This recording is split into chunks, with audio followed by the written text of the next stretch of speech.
این چیزا تونستی انجام بدیم؟ نه مشکلی نداره. خیلی خوب. خب دوستان بریم سراغ سوالاتی که شما دوستان عزیز داشتید در مورد ثبت شرکت و اخذ اقامت عمان که ما وقت آقای جعفری رو خیلی میگیریم تو ویدیوها، لطف دارن با توجه به مشغله زیادی دارن تو ویدیو شرکت میکنن.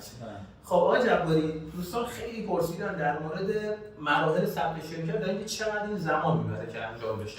خب ببین مراحلش بارها ما گفتیم که به چه صورته. تایم شرکت ببینید ما ویزایی که مثلا می‌خوایم بگیریم برای دوستان، حالا ویزای اروپا بعضی میگن ویزای فوری میخوام، ویزای عادی. خب ویزای فوری خب باز قیمتش بیشتر هست. برای ثبت شرکت هم همینطوره. ما گاهن بعضی دوستان 200 ریال پرداخت میکنن، میگن ما 1 ساعته میخوایم شرکتمون ثبت بشه. 1 ساعت شرکت میشه ثبت شد. ما ضمانت میکنیم این حرفو که میگیم 1 ساعته میتونیم شرکت براشون ثبت کنیم. روال عادیش هم معمولا بین 3 روز تا 10 روز کاری نرمالش طول میکشه. اینم که گفتم که 1 ساعته به شرطی که اسمی که پیشنهاد میده مشتری ما اون اسم رو اوکی کنیم، یعنی میگه اوکیه و الا ممکنه اون اسم مثلا مشابهش باشه و رد بشه و وقتی اون رد بشه تایمش بیشتر میشه. ولی اسمایی که ما اوکی رو میدیم آره این اسم میشه، باید اسم معنی عربی داشته باشه و دوستان و خدمتتون عرض کنم که خود اگه معنی انگلیسی شما ندین و باید معنیش همخونی داشته باشه با عربیش و اگه ندین خود وزارت اتومات ممکنه براتون ترنسلیتش بکنه و اسم انگلیسیش هم بنویسه. پس یعنی بچه‌ها مثلا اکانت رو خیلی بسید توی مثلا فیسبوک و اینستاگرام مثلا یه اسمی رو زدید اینو قبلا یه چیزی برداشته همین چیز اینجا همینجوریه. همین اسمتون اگه سریع مثلا انجام بشه مشابهش وجود نداشته باشه سریع انجام بشه، ولی هم داره که 1 ساعت حتی نیم ساعت هم ممکنه بشه. پس این اسمی که می‌خواید بگید دقت بکنید. البته فکر نکنم اسم زیاد مهم باشه بعداً نه اسم دوستان این نکته قشنگه. اسمو بعضی خیلی حساسن میگن که حتما باید این اسم باشه یا مثلا خیلی پافیشنال. نه دوستان هر وقت دلتون میخواد میتونین اسمو عوض بکنید، اصلا جای نگرانی نداره. اصلا بیشتر دوستان سعی کنن که اول شرکت ثبت بشه بعدش تایم دارید سر تایمتون هر وقت دوست داشتید. خب بعد از اینکه شرکتشون ثبت شد دوستان، حالا اینا که میخوان ثبت شرکت انجام بدن برای پروسه اخذ اقامتشون این چقدر زمان میبره؟ ببینید برای ایرانی‌ها و دوستان افغانستان تا الان که صحبت میکنم با شما بین 15 تا 20 روز اقامت طول می‌کشیده. حالا ببینید باز مثلا 1 ماه پیش الان ما توی اکتبر 2023 هستیم. 3 اکتبر هستیم. 4 اکتبر هست. ببینید 1 ماه پیش بیزنس پلن هم اضافه شده. بیزنس پلن خودش ممکنه 4-5 روز زمان ببره که درست بشه. و اینجا راست من یه توصیه دارم دوستانی که میخوان برای ثبت شرکت که بیزنس پلن نمیخواد ولی برای اقامت جایی که ثبت شرکتتون رو انجام دادی و اقامت میخوان انجام بدی اون طرف بگی که بیزنس پلن من نمیخوام. این حالا یه حرفی دارم میگم غیر قانونیه ولی بگین که اگه بیزنس پلن براتون میزنه اون تعهد کارمند عمانی نداره، چون تو بیزنس پلن به این صورته که دولت عمان از شما میخواد که یه بیزنس پلن به من ارائه بده که چه فعالیتی میخواید در عمان انجام بدی و کی میخواید استارتش رو بزنی، چقدر پول میخواید بیاری، پول از کجا میخواید بیاری و خدمت عرض کنم که چند تا کارمند میخواید بگیری و شما مثلا اگه بگی 3 تا کارمند عمانی خارجی میخوام بگیرن، مثلا اکثر کارمند ایرانی میخوان بگیرن مثلا یا بنگلادشی یا هندی. دوستان اینجا وزارت میگه اگه مثلا 3 تا کارمند خارجی میخواید بگیرید 2 تا عمانی هم باید بگیرید. اگه شما زدی 10 تا کارمند خارجی حداقل 4 تا کارمند هم تعهد باید بدی که عمانی میخوام بگیرن. اینجا بعد از 1 سال که تعهد دادی شما این امر میسر نشه شرکتتون بلاک خواهد شد و متحمل جریمه میشید. پس حتما کارمند عمانی حقوقشون هم بیشتر دیگه. قطعا بیشتر. بالای 300-400 ریاله. قطعا بالای 350 به بالا هست. ولی بعضی از دوستان یا مراکز سند که قانونی هست، ما دوستان مرکز سند داریم اینجا بگم. درسته؟ قبلا گفتم اینو. آره تو قبلی بوده. با خدمتتون هستم که ببینید مرکز سند پلیس برنامه ما هست و عواملی که تو اونجا کار میکنن باید مورد تعیین وزارت اطلاعات عمان باشن و به هیچ عنوان هر کسی نمیتونه تو این شغل باشه و ممنوع هست خارجی این تو. ما یک مجموعه بین‌المللی هستیم که یک شرکت ایرانی هستیم و یک شرکت عمانی که یه مجموعه خیلی بزرگی هستیم و خب دست اون باز هست.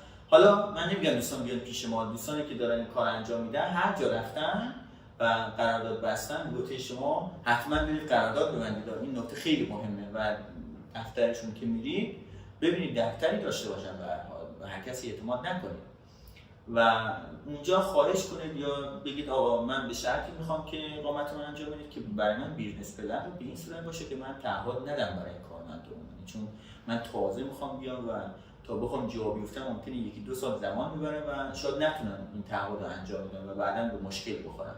درسته. و تایم اقامت رو داشتیم میگفتیم 15 تا 20 روز. نه آره اون این کی هست موقعی که ما بیزنس پلن رو تموم کردیم و درخواست معزونی میدیم. معزونی مال اداره کاره. اداره کار چی میگی شما؟ اداره کار میشه بابای عامله. بابای عامل درست. ببین از بابای عامله درخواست میکنیم که برای این آقا مجوز کار 2 ساله میخواد. برای این کسی که حالا ما صاحب شرکت انجام میدیم و درخواست اقامت شریک اداری براش انجام میدیم، اینم ممکنه 2 روز 3 روز یا 4 روز حتی زمان ببره که جوابش بیاد. جوابش که اومد ما عکس اون طرف رو میگیریم با کپی پاسپورتش و مدارکش تحویل شرطه میدیم. درسته. چون هم پلیس اینجا که رسید از اینجا تا زمانی که جوابش بیاد ممکنه 20 روز ممکنه 15 روز تا 25 روز زمان ببره. درست. ولی خب دوستانی که عجله داشتن با این پرداخت مثلا 100 ریال میتونن خب اینو تسریع ببخشن. ما میتونیم این تایم که ممکنه 1 ماه باشه رو با 10 روز صفر تا صدش رو تمام کنیم. پس یعنی عملا میشه برای مراحل اقامت هم فوری عمل بکنیم. آره. مراکز سند خیلی این کارو میتونن بکنن دوستان. نمیگم فقط ما میتونیم بکنیم ولی این مبلغ از شما بیشتر میگیره. همه نه ها، بعضیشون میتونن دستشون باز هست ولی بازم دارم میگم باشون قرارداد ببندید، مهر رو امضا بکنن که آقا از 10 روز اگه بیشتر شد اون مبلغ اضافی رو از شما نگیرن. اینو تو نظر بسیار عالی.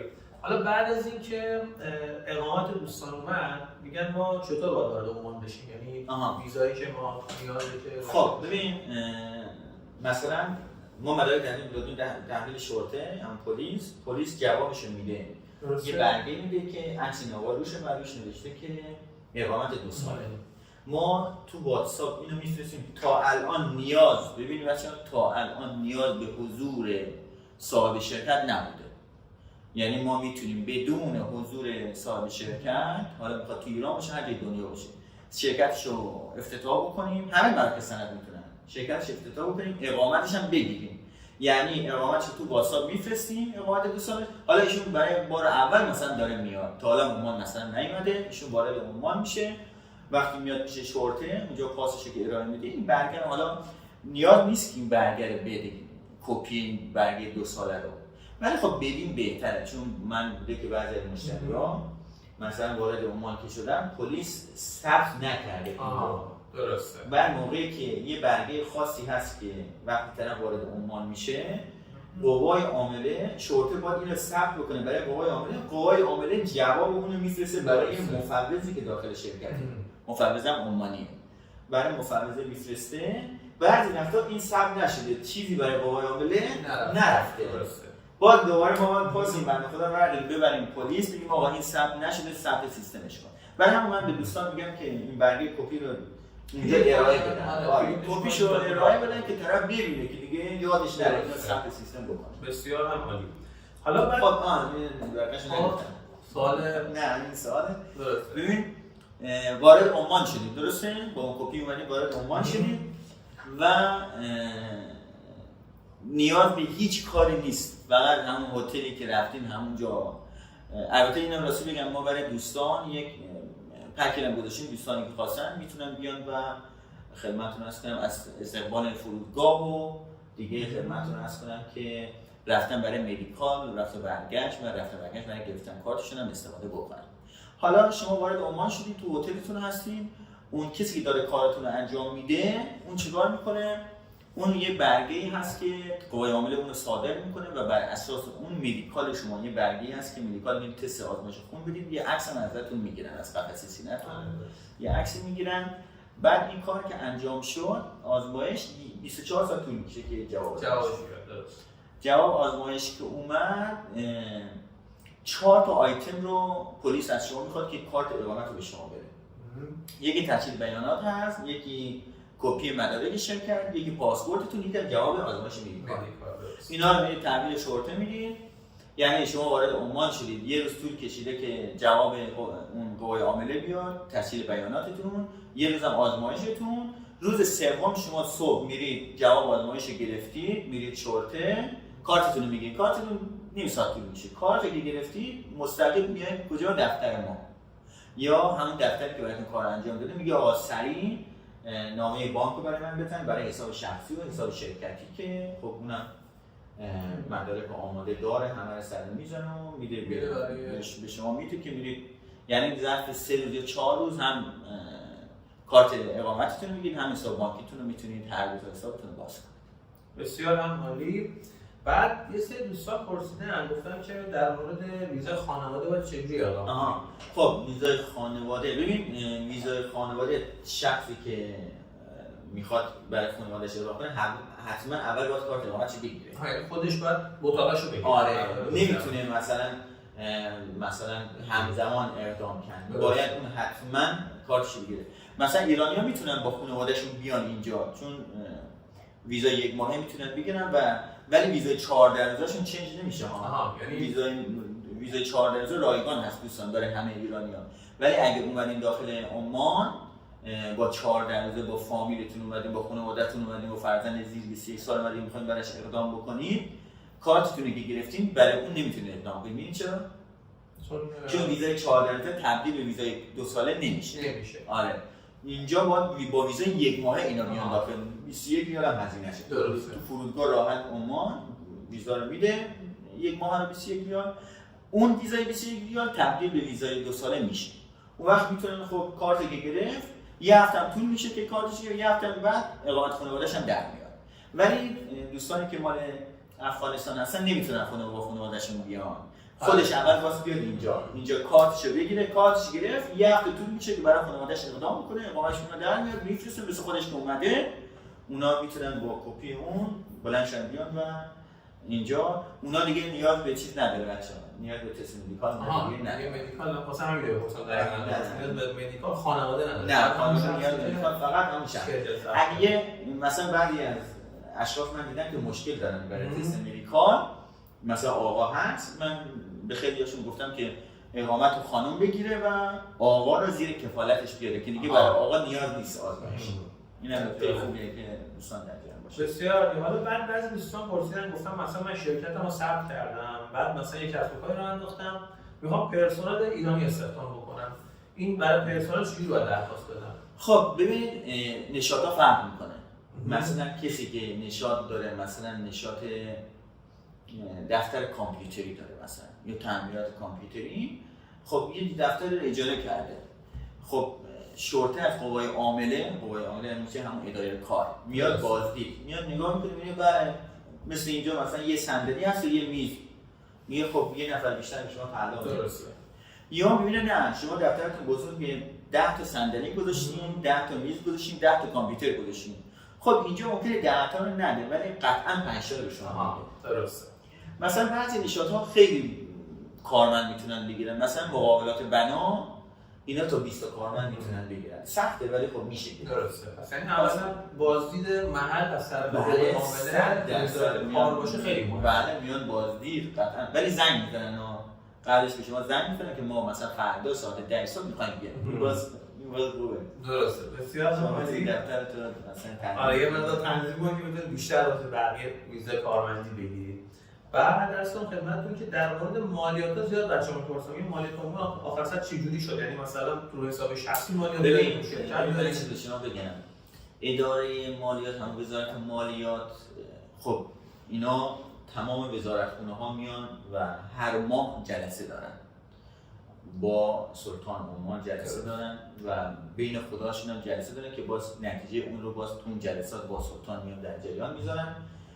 دولت عمان روی بحث دوستان این توجه کنید، روی بحث مالیات داره خودش داره وقف میده، یعنی داره ورود پیدا میکنه. به چه صورت؟ مثلا دارن اینا برآورد میکنن که درخواستی که کردن و یه التیماتوم هم دادن که گفتن چند هزار ریال جریمه داره اگه کسانی که مثلا سرشرکت کردن برای مالیاتشون اقدام نکنن. ببین دولت نمیگه بیا به من مالیات بده و چیز خاصی نیست که شما بترسی بگی آره عمان داره مالیات، نه همچین چیزی نیست. این دولت میخواد برآورد بکنه برای خودش که مثلا سال 2023 چقدر پول گیرش میاد. درسته. متوجه میشن؟ یعنی دولت میخواد بیاد محاسبه کنه میگه آقا سال 2023 چقدر پول من روش حساب بکنم برای مثلا بودجه خودم. روی این حساب میاد به شرکت‌ها میگه که آقا لطفاً برید پیش محاسب قانونی که از وزارت خدمت شما هستن امور مالی، یعنی هم مالیات و وزارت تجارت عمان مجوز دارن. شرکت ما هم دوستان مجوزشو داره، مجوز به هر کسی نمیدن. ببینید محاسب مالیاتی میاد چیکار میکنه؟ تمام فاکتورا و اوراق شما رو میگیره، اینا رو بررسی میکنه و دستش البته بازه ها.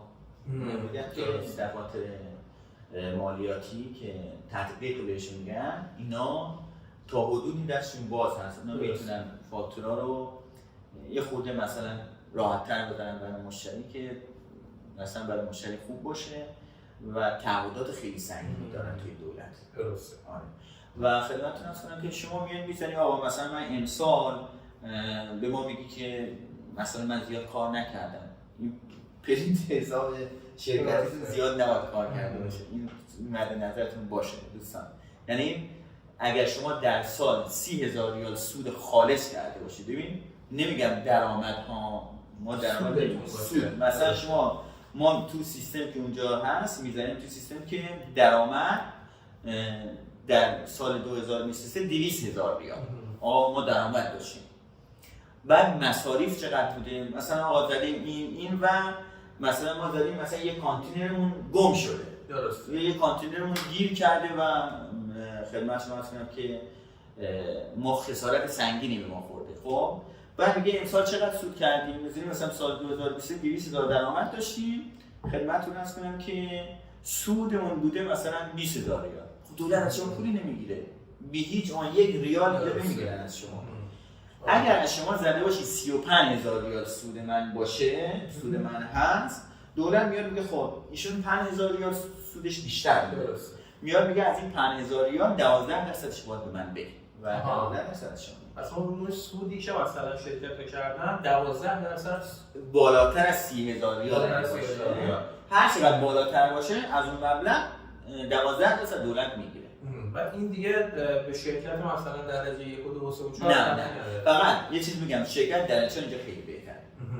چون تو شرکت درجه 4 شما میتونی بگی آقا من کم کار کردم، این شما مثلا منی که مثلا دارم کارمندم داره مثلا امور مالیاتی شما رو داره بررسی حسابرسی تو دادن انجام میده، مثلا این نگاه میکنه که این شرکت بیگ کمپانی، اونجا نوشته است بیگ کمپانی یعنی کمپانی بزرگ، اونو نمیتونی شما بگی که من کار نکردم.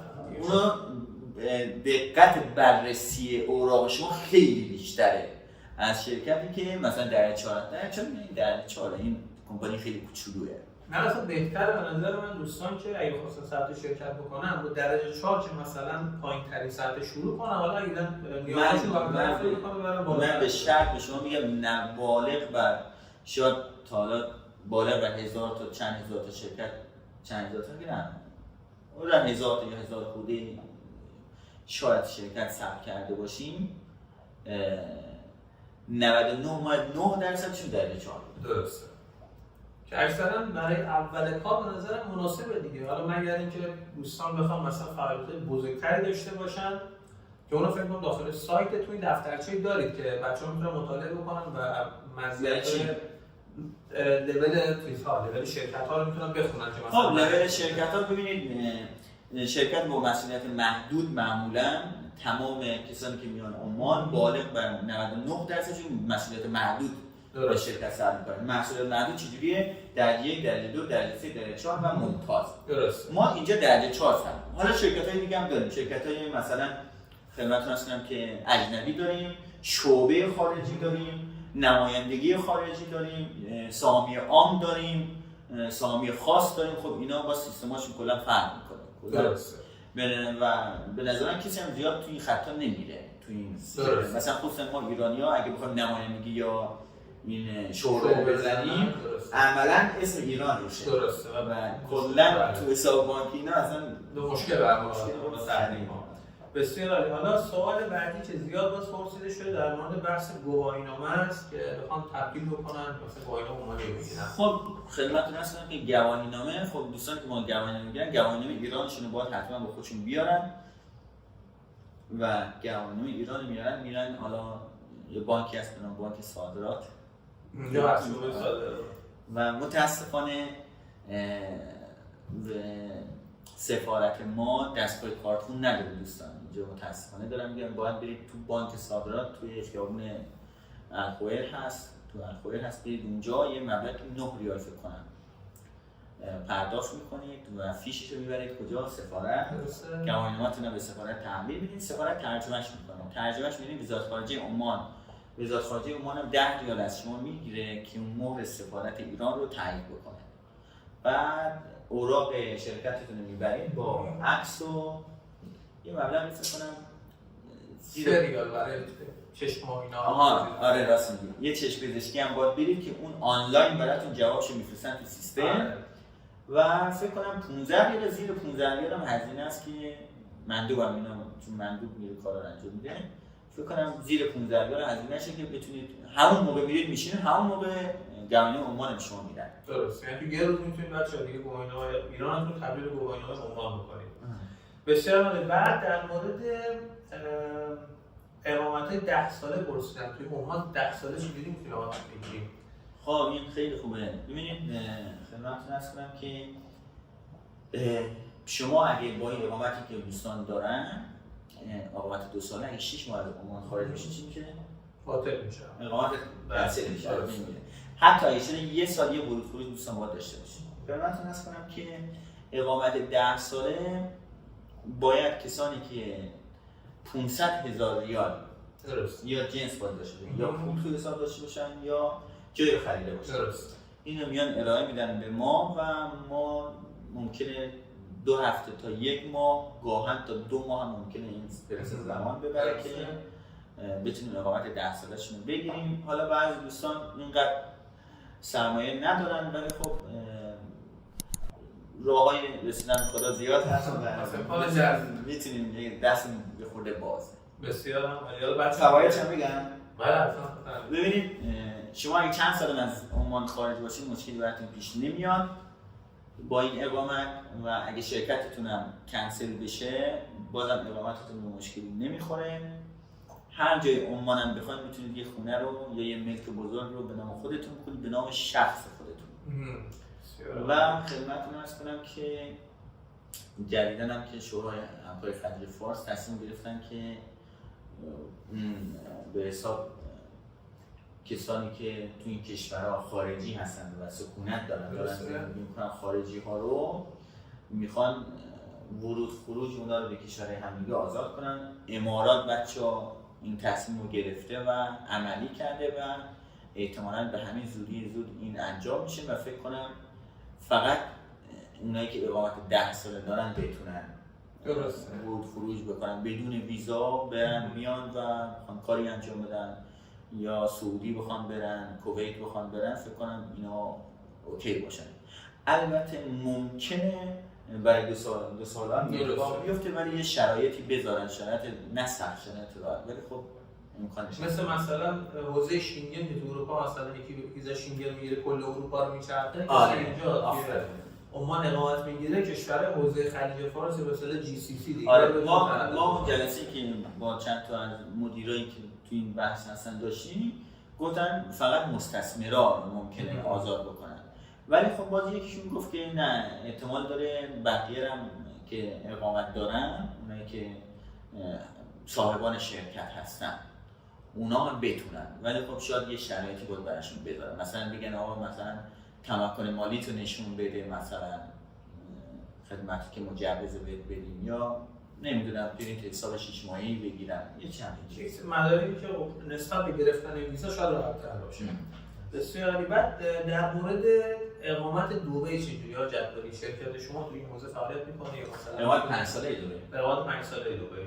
حالا چیزی که بچه‌ها پرسیدن میشه اما دبی بود. خب نه ببین ایرانی‌ها که خب راحت میتونن برن، دوستانی که آره ایرانی خب میتونن ویزای دبی بگیرن. اصلا یه خورده براشون سخت کرده دولت امارات. ببینید ما الان اقامت 5 ساله داریم میگیریم برای دوستانی که داخل عمان هستن، اقامت 5 ساله امارات. خب این اقامت کمتر از 1 ماه صادر میشه و 5 سال شما میتونید برید بیاید و مبلغش خیلی پایینه. یعنی زیاد مبلغ سنگین نیست. نه باید اقامت اینجا رو داشته باشید. پرینت 6 ماهه حسابتون میخواد، حداقل 2000 یا ته حسابتون باید باشه که وقتی پرینت رو بگیرید بانک باید اینو مهر بکنه و امضا بکنه این مدارک شما رو و خدمتتون عرض کنم که اوراق شرکتتون میخواد و کارت اقامتتون. دیگه چیز خاصی نمیشه. پول بسیار عالی، این پول حل مشکلات. بسیار عالی آقای جعفری، سوالات ما تموم شد. حالا اگر دوستان تو ویدیوهای آینده سوالاتی داشتن باز ما همه رو جمع می‌کنیم، جلسه با شما هم می‌کنیم که بتونیم سوالات رو از شما بپرسیم. اگر حرفی با دوستان دارید مخاطب کانال ما، نصیحتی یا مثلا قول گفتنی همین نصیحت میگن دیگه، بهشون بگید که به مشکلی بر نخوره ان شاء الله اگه سمت عمان خواستن. خب من توصیه‌ام اینه که دوستان خودشون ماشاءالله استادن، ولی خب یه اتفاقی مثلا اینجا میفته گاهن جدیداً بیشتره. دوستانی که حالا غیر حضوری هستن تو ایران مثلا یا افغانستان دارن، خصوصا افغانستان خیلی من دوستان دیدم که پولای خیلی کلانی از اینا گرفته شده و هیچ کاری هم انجام ندادن متاسفانه. ببین دوستان اگه داخل ایران کاری انجام میدید با شرکت میبندید، دفاتری که مهاجرتی هستن خب اینا چیز دارن، یعنی مجوز قانونی دارن و خدمتتون عرض کنم که حتما برید باشون قرارداد ببندید.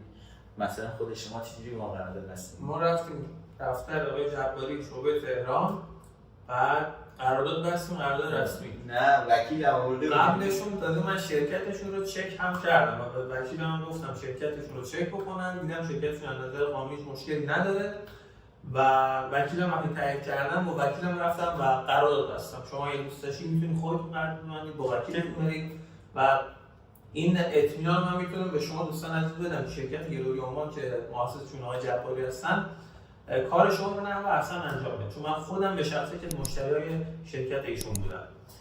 ما توصیه‌مون اینه که اتفاقی برای کسی نیفته. ما اونقدر سر شلوغ هست که الحمدلله بحثی نیست که حتما برید پیش ما، پیش هر کی دوست دارید برید، ولی اینا رعایت کنید. بگید که ما قرارداد می‌خوایم ببندیم و حتی مثلا میتونید بگید ما نصف قرارداد رو مثلا پیش پرداخت میدیم، نصفش وقتی که مثلا مدارک شرکت برای ما فرستادید و کارت بازرگانی فرستادید نصفش رو بعد میدیم. بعد مثلا سایت ما بچه galeriyoman.com مثلا برید اونجا یه قسمت نوشته که مثلا میخوایم درستی اون شرکت رو چک کنیم. یه سایتی هست مال وزارت، تو اون سایت میرید و شماره اون سجلی که شرکت کمپانیتون یه شماره‌ای داره، اون شماره رو اونجا وارد میکنید، مراحلش رو انجام میدید، اسم شما میاد تو سیستم وزارت تجارت عمان اسمتون میاد، میتونید اینو چک کنید که اصلا این شرکتی که براتون ثبت کردن درست هست یا نه. من بعد وقتا میگم که طرف برام فرستاده جباری ببینید اینا این شرکت درست هست یا نه، یه فتوشاپایی کردم من دیدم که 5 نفر طرف شریک کرده، بعد دیدم 105%. خب مشخص این تقلبی هست و اینا رو خیلی بچه‌ها مواظب باشید. آرزوی توفیق، سلامتی، موفق باشید. خیلی ممنون دوستان که ویدیو تا انتها تماشا کردید. باز اگه سوالی داشتید توی کامنت ها حتما بگید، سعی می‌کنیم دوباره شاه جباری و سوالات شما دوستان رو بپرسید. خیلی دوستتون دارم، شما رو به خدا می‌سپارم.